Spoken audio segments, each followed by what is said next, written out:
From EWTN, the Global Catholic Network, this is EWTN News Nightly. St. Nicholas has left us an early Christmas gift in the appointment by Pope Leo XIV of our new Archbishop Ronald Hicks.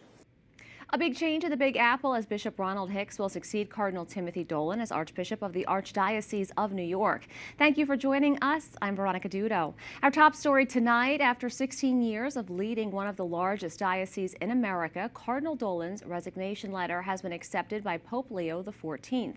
To replace him, the Holy Father has appointed Bishop Ronald Hicks from the Diocese of Joliet, Illinois, a fellow Chicagoan with years of missionary experience. Earlier today, the two held a press conference at St. Patrick's Cathedral in Manhattan, where Bishop Hicks expressed his gratitude and excitement to serve the church in New York City.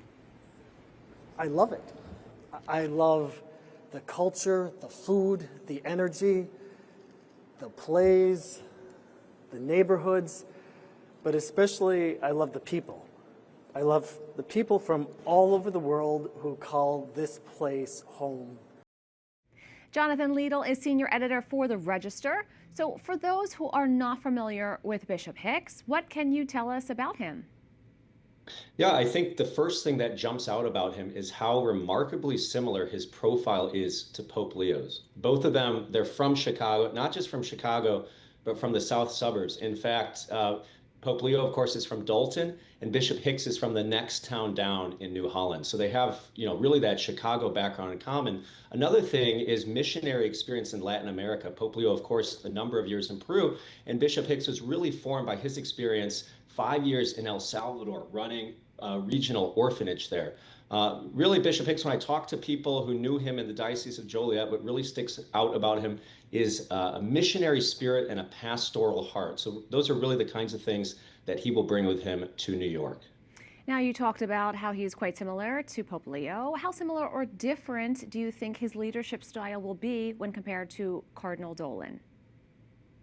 Well, I think Cardinal Dolan is really a one-of-a-kind church leader. He has an enormous personality, very media savvy, very charismatic, so a tough act to follow in that sense. Bishop Hicks, he's described himself as an introvert with a gentle spirit, but at the same time, he himself is a very charismatic preacher, and he really puts a lot of emphasis into his preaching ministry. He's also said before how much he loves people and loves being with people, loves listening to people, interacting with people, which of course is probably a good thing because a lot of people up in the Archdiocese of New York. What does this announcement signal from Rome? Yeah, I guess I would caution about sort of like overreading a signal coming from Rome, a seismic shift, some of the language we've heard out there. For the reasons we just discussed, whoever was going to follow Cardinal Dolan, it would represent a change of some kind just because of how singular a figure Cardinal Dolan is. But at the same time, what I would really stress is that Pope Leo has picked for the next Archbishop of New York a bishop who is really representative of the U.S. bishops right now. Bishop Hicks, his focus is really on missionary discipleship. He's not an outlier on one end or the other. As evidence of this, I would point out that just last year in 2024, the U.S. bishops elected Bishop Hicks to be the head of their Committee on Clergy, Consecrated Life, and Vocations with over 63% of the vote. So again, I see this as really Pope Leo picking a bishop in continuity with where the U.S. bishops are at right now. Jonathan, thanks so much. Thanks for having me. Cardinal Dolan's years as a priest, bishop, and archbishop have not just shaped the diocese where he served, but also the church in America. EWTN News' Montse Alvarado looks at the lasting legacy of His Eminence.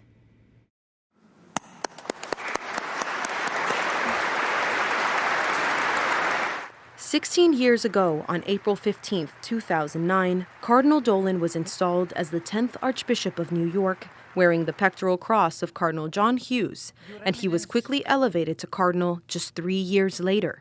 A large personality with a love of the American church and its history, Cardinal Dolan still has much to teach the church. But his time as the spiritual head of the Big Apple and its surrounding areas has marked the church in New York. In 2010, he became the first New York bishop elected president of the U.S. Conference of Catholic Bishops, a national platform he used to elevate issues of religious freedom and the defense of life and marriage. Our economic policy should always help, not hurt, support, not undermine marriage and family. We didn't pick this fight, and I don't like having fights. No. You want to say, would you leave us alone to do our work? Yes. We do it pretty well. Even our enemies, and Lord knows their name is Legion, will credit the faith-based communities, and the Catholic Church in particular, of being stellar when it comes to education, healthcare, and charity. A leading figure profiling the social teachings of the Church, Dolan opened the canonical process for Dorothy Day's cause for beatification and eventual canonization. One of the landmarks of his time in New York has been his advocacy for Catholic education. He oversaw a major strategic plan to restructure Catholic elementary schools and has pushed for school choice in New York and at the federal level. Participating in the conclave that elected Pope Leo this year, Cardinal Dolan was a newly elected cardinal when he joined the college for the election of Pope Francis, when he was rumored to have been a frontrunner as a successor of St. Peter. A beloved media personality, Cardinal Dolan isn't shy when it comes to commenting on politics. Hosting the annual Al Smith dinner, he famously sat between then-candidates Hillary Clinton and Donald Trump in 2016. His love for Catholic-Jewish dialogue brought the two communities in New York together in unprecedented ways. And on the global stage, he champions interfaith work and solidarity in international crises as chair of the Catholic Near East Welfare Association. When he visited Israel and Palestine after the October 7th Hamas attack on Israel and spent time in Ukraine supporting temporal and spiritual relief efforts there. Montse Alvarado, EWTN News Nightly.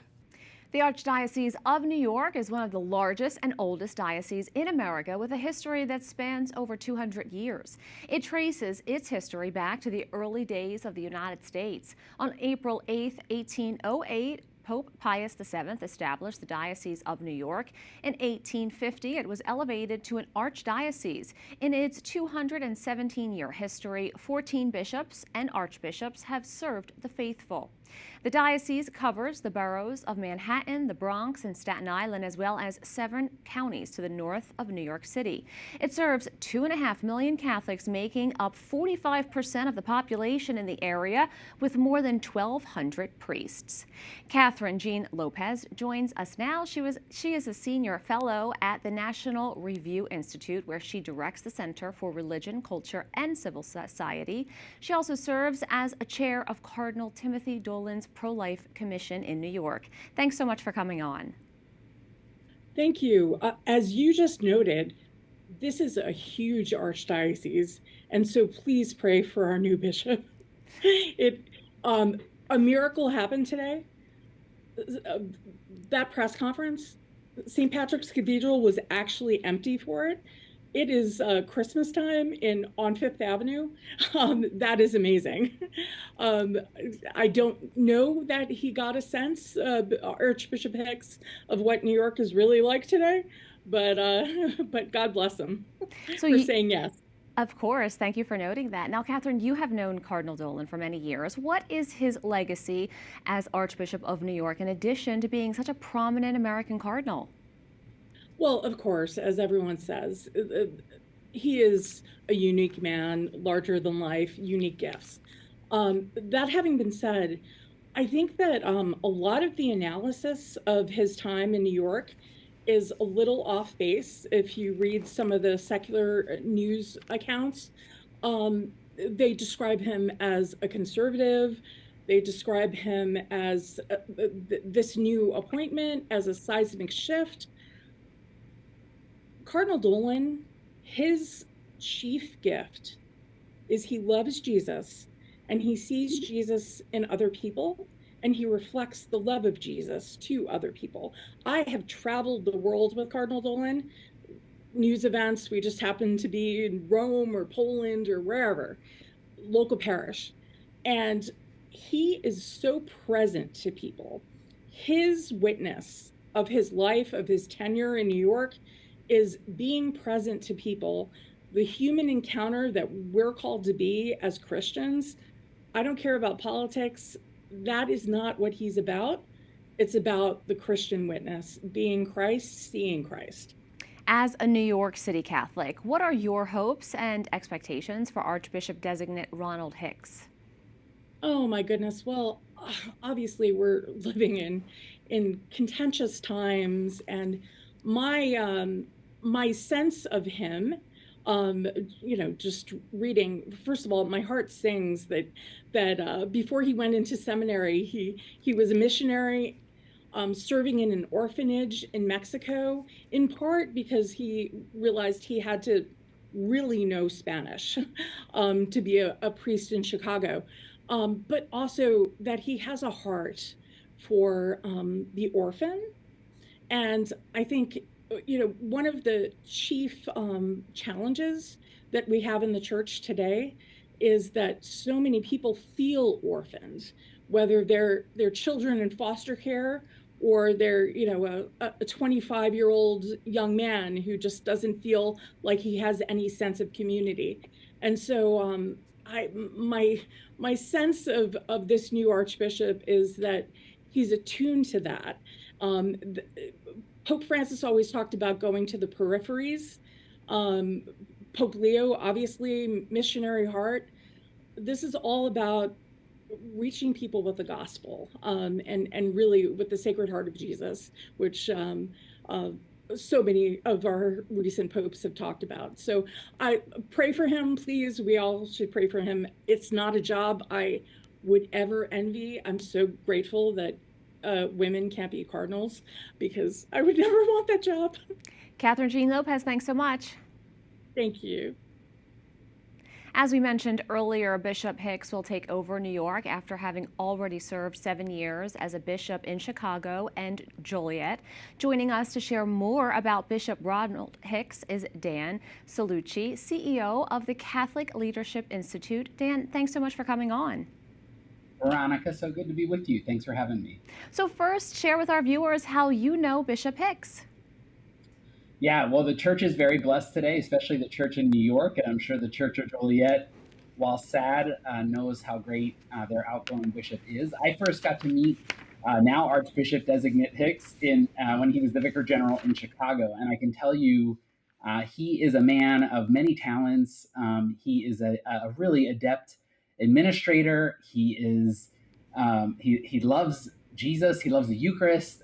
He is one of the most authentic people that I know. And so I've gotten to work with him since that time in Chicago, in Joliet, and excited that he's going to be closer to me in Philadelphia, I'll be honest. So it's an exciting day for the church.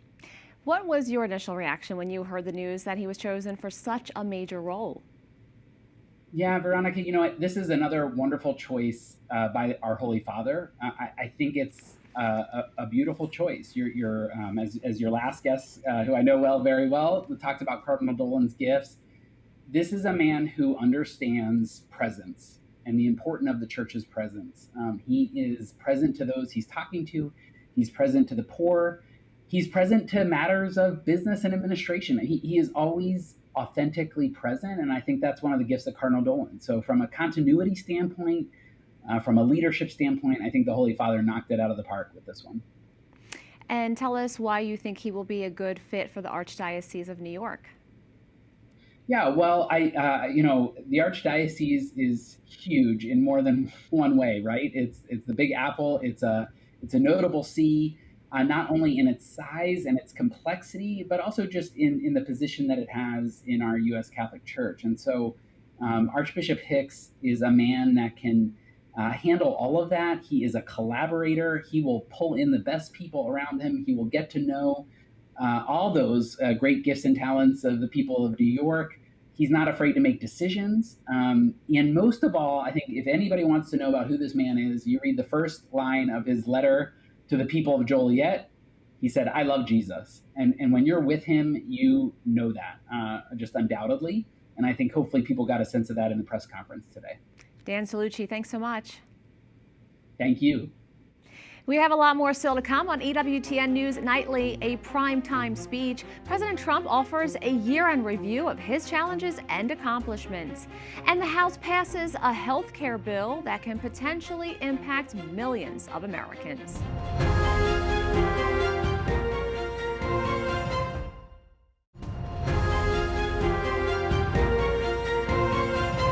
government changes its approach to marijuana. President Donald Trump just signed an executive order to reclassify marijuana as a less dangerous drug. This reclassification order will make it far easier to conduct marijuana-related medical research, allowing us to study benefits, potential dangers, and future treatments. Under the order, marijuana would shift from a Schedule I drug to a Schedule III substance. Trump's order also calls for expanded access to CBD, but the order does not legalize recreational use nationwide. Opponents argue marijuana remains dangerous. President Donald Trump addresses the nation in a primetime speech. He promised tax-free bonuses to members of the military and lower inflation for all Americans. But Democrats respond that Trump is wrecking America and people are fed up. I inherited a mess, and I'm fixing it. President Donald Trump offers a year-end review of his challenges and accomplishments. Our border is secure. Inflation is stopped. Wages are up. Prices are down. Our nation is strong. America is respected. And our country is back. New numbers show inflation slowed last month. Consumer prices rose 2.7%. Republicans applaud, saying President Trump's November inflation report shatters expectations. We're making progress. The American people are making progress. But in some places, the hole that's been dug is a really deep hole, and it's going to take a while to get out. Just look at it. Wages are going up much faster than inflation. How big is that? The president says thanks to income from tariffs, America can afford to give troops a bonus. In honor of our nation's founding in 1776, we are sending every soldier $1,776. This Warrior Dividend serves as yet another example of how the War Department is working to improve the quality of life for our military personnel and their families. I can think of no better Americans to receive this check right before Christmas. And looking ahead to next year, the president promised housing reform and the payoff from tax cuts. Under these cuts, many families will be saving between $11,000 and $20,000 a year, and next spring is projected to be the largest tax refund season of all time. Democrats respond. Donald Trump has lost the economy, is losing his mind, and is going to lose the midterms. It seemed as much a manic episode as a speech. I could not believe the delivery. But on the substance, it was like opposite day in third grade. It was just the exact inverse of the truth about everything. The U.S. Department of Health and Human Services unveiled a sweeping set of regulatory actions seeking to end access to gender-affirming care for minors nationwide. The federal move would restrict procedures such as puberty blockers, hormone therapy, and surgeries for transgender youth. So-called gender-affirming care has inflicted lasting physical and psychological damage on vulnerable young people. This is not medicine, it is malpractice. We're done with junk science driven by ideological pursuits, not the well-being of children. HHS is proposing to cut off all federal Medicaid and Medicare funding for any hospital or medical provider that offers gender-affirming care to children. A second regulation would prohibit federal Medicaid funds from being used specifically for gender-affirming procedures for transgender youth under the age of 18. The new guidelines come after a victory for Catholic therapists in federal court. The ruling protects the ability of Catholic therapists to provide compassionate counseling to children struggling to accept their biological sex. Michigan Governor Gretchen Whitmer signed a law banning counselors from helping children talk through the roots of their discomfort. Instead, it puts pressure on professionals to push so-called gender transition. The ruling comes as the Supreme Court is set to decide a challenge to a nearly identical counseling ban in Colorado. Up next on EWTN News Nightly, Congress is leaving town for the holidays and postponed their health care troubles until January.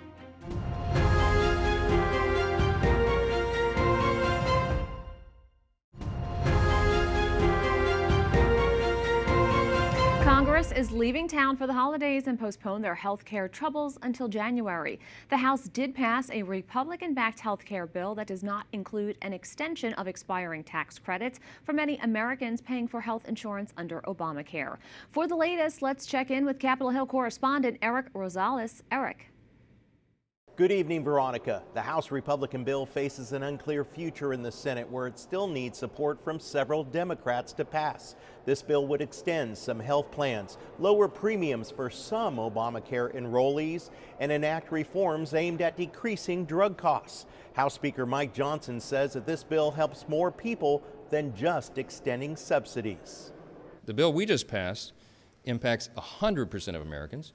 Their version would impact 7% of Americans, and it would cost taxpayers $350 billion. That is not the way to reduce the cost of health care. But Democrats cried foul, saying it doesn't do enough for the millions who will see their premiums triple. Democrats say lawmakers shouldn't leave town until they vote on their 3-year extension bill. No more excuses, no more delay, no more burying your head in the sand. Under no circumstances should the House of Representatives adjourn until we successfully extend the Affordable Care Act tax credits for tens of millions of Americans. Last night, 4 Republicans signed a petition forcing a vote on the extension. Several say they had no choice because Republican leadership let them down. Only thing worse than a clean extension with no anti-fraud, no income caps is cliff. So I was left with a Hobson's stress. We all were. But we report to people, we report to our constituents. We do not answer to any person or any party in this town. Majority Leader John Thune tells me Democrats are only interested in political rhetoric, not reforming Obamacare. And they clearly want the issue, the political issue, more than they want a solution. And frankly, honestly, Eric, what the Democrats have always been about on this issue is they want government control. Democrats warn Republicans will pay at the ballot box in the 2026 midterms. Time is still marching on while Republicans sit on their hands. The American people will pay the price for the inaction, and Republicans will no doubt pay a price at the ballot box next year. Bottom line, nothing will happen with Obamacare until January. Speaker Johnson says Republicans will work on a much larger health care reform bill in the coming months. At the Capitol, Eric Rosales, EWTN News Nightly. The U.S. Secretary of War Pete Hegseth has issued a new directive to restructure the military chaplain corps. The policy aims to move away from what he describes as secularized counseling and return to traditional religious ministry. As part of this shift, the Pentagon has rescinded the Army's spiritual fitness guide, with Hegseth citing a need to prioritize ministry over, quote, new age notions. The move marks a significant change in how the military approaches spiritual support. By streamlining faith recognition codes, the administration plans to refocus chaplains on their role as religious leaders for service members. A high-stakes EU summit has kicked off in Brussels. Leaders are deciding whether to use frozen Russian assets to fund Ukraine, with key player Belgium under pressure. The bulk of the assets, $227 billion, is being held in the Brussels-based financial clearinghouse Euroclear. Russia's central bank sued Euroclear last week. Belgium is pumping the brakes, demanding ironclad guarantees against Russian retaliation. It asks the bloc to borrow the money on international market or to throw the frozen assets held in other European countries into the pot. If we jump, we all jump together. Belgium will not accept a solution where we alone bear both the risks and the responsibility. The loan would see the EU give $106 billion to Ukraine. Russia's claim to the assets would still stand, but the assets would remain locked away at least until the Kremlin ends its war on Ukraine. Kirill Dmitriev, an advisor to Russians President Putin, is set to meet with U.S. envoys Steve Witkoff and Jared Kushner in Miami on Saturday. We thank you for watching tonight. Remember, you can follow us on social media, Facebook, X, YouTube, and Instagram at EWTN News Nightly. I'm Veronica Dudo. Good night and God bless.